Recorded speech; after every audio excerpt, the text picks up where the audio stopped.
जय भीम जय भारत। आज उपवर्गीकरणाच्या संदर्भाने झालेल्या या बैठकीमध्ये आम्ही एका निर्णयाच्या प्रत पोहोचलेलो आहोत की या देशामध्ये सर्वोच्च न्यायालयाने जे निर्णय दिलेला आहे, जे अधिकार दिले आहेत राज्य सरकारला, त्या निर्णयाच्या अनुषंगाने देशातले जे प्रदेश आहेत, राज्य आहेत, ते आपापल्या क्षेत्रामध्ये वर्गीकरण लागू करायचं की न करायचं अशा प्रकारचे ते निर्णय घेऊ शकतात। अशा पद्धतीने आज महाराष्ट्रामध्ये शेड्यूल कास्ट शेड्यूल ट्राईबच्या आरक्षणामध्ये उपवर्गीकरण लागू करायचं अशा प्रकारचा निर्णय घ्यायचा, ही भूमिका वर्तमान महाराष्ट्र राज्याचे मुख्यमंत्री देवेंद्र फडणवीस यांची त्यांच्या मीडियामधल्या वक्तव्यावरून दिसून येत आहे। परंतु अशा प्रकारच्या अधिकृत सरकारकडून कोणत्या प्रकारची सूचना, कोणत्या प्रकारचं परिपत्रक, अधिसूचना ही निघालेली नाही।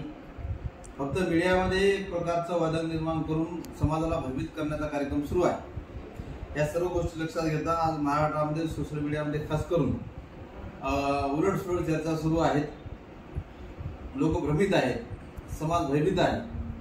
अशा भयभीत झालेल्या अवस्थेत सापडलेला जो समाज आहे, या संदर्भानं जागृती व्हावी, प्रबोधन व्हावं आणि सोबतच एक उपवर्गीकरणाच्या संदर्भाने लढा उभा केला गेला पाहिजे। ही सगळ्या गोष्टी लक्षात घेऊन आज आम्ही या बैठकीत निर्णय घेतलेला आहे। एक सुरुवात म्हणून हे राज्य फार व्यापक आहे, फार मोठा आहे, परंतु कुठेतरी याची सुरुवात झाली पाहिजे।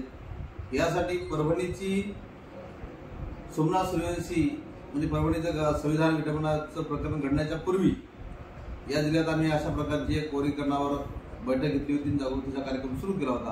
परंतु थोडी मोठी घटना घडल्यानंतर हे सगळं थंड बसतात कार्यक्रम पडला होता।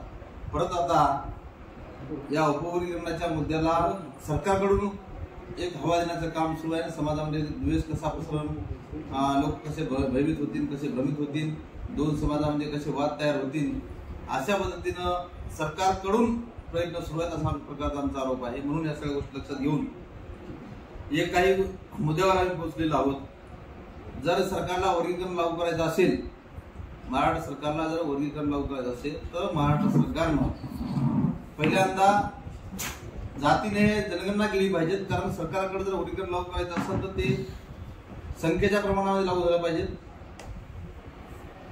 कोण्या जाती समूहाची किती संख्या आहे, त्यांना किती प्रमाणामध्ये, किती टक्के हे रिझर्वेशन मध्ये वाटा भेटला पाहिजे, हे जर निश्चित करायचं असेल तर सरकारकडे डेटा पाहिजे, माहिती पाहिजे।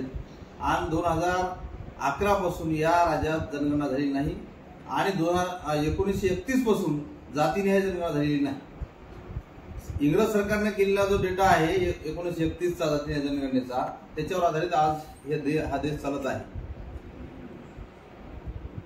जातीनिहाय जनगणना न झाल्यामुळं इथं ओबीसीचा आरक्षणाचा प्रश्न प्रलंबित आहे, मराठा समाजाच्या आरक्षणाचा प्रश्न प्रलंबित आहे, अनेक समाजाच्या आरक्षणाचे प्रश्न हे केवळ जातीनिहाय जनगणना नसल्यामुळं प्रलंबित झालेले आहेत। त्याच्यामध्ये कोणत्याही निर्णयापर्यंत सरकार पोहोचू शकत नाही। सरकारकडे कोण्या जाती समूहाचा किती आकडा हेच नाही, म्हणजे ज्या जातीची जेवढी संख्या तेवढी त्याला शासन प्रशासनामध्ये हिस्सेदारी मिळाली पाहिजे, हे निश्चित करण्यासाठी सरकारकडे कोणत्या प्रकारची आकडेवारी जनगणना झाली नसल्यामुळं उपलब्ध नाही। म्हणून आमचं पहिल्यांदा म्हणणं आहे की सरकारनं पहिल्यांदा जातीनिहाय जनगणना करावी आणि त्यानंतरच या उपवर्गीकरणाच्या मुद्द्याला, सब कॅटेगरीच्या मुद्द्याला हात घालावा। तोपर्यंत सरकारनं यावर समाजामध्ये वाद निर्माण होईल अशा प्रकारचे जाहीर प्रकारचे सरकारच्या मंत्र्यांनी खास करून वक्तव्य करू नयेत। जर सरकारला वर्गीकरण करायचं असेल तर सरकारने अशा प्रकारचे आदेश काढले पाहिजेत। उगाच मीडियामध्ये समाजामध्ये भ्रम निर्माण करण्यासाठी, वाद निर्माण करण्यासाठी खास करून महाराष्ट्राच्या मुख्यमंत्र्यांकडून देवेंद्र फडणवीस यांच्या या मुद्द्याला समाजात तेढ निर्माण होईल अशा प्रकारची हवा दिली जात आहे। म्हणून आमचा जाहीर प्रकारचा फडणवीसवर आरोप आहे की हे या राज्यामध्ये भांडण लावण्याचं काम करत आहे। वास्तवामध्ये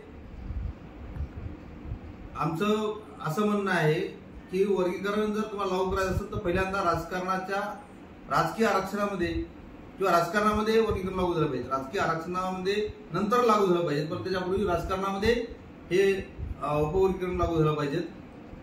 या देशामध्ये